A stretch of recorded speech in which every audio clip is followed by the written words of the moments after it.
Here's how to quickly create and send an invoice on PayPal. First, log into your PayPal account. This works for both personal and business accounts, but for this video, we're using personal account.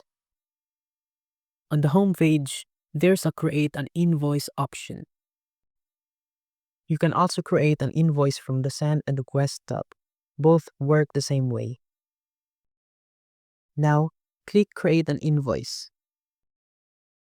Enter the client's name or email. Then add an item by clicking Item Name and selecting Create New Item.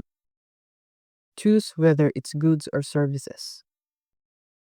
For this example, we'll select Services and name it Short Video. Set the quantity, like 40 hours per week, and the rate, for example, $5 per hour. And since shipping applies only to goods, we'll leave it off.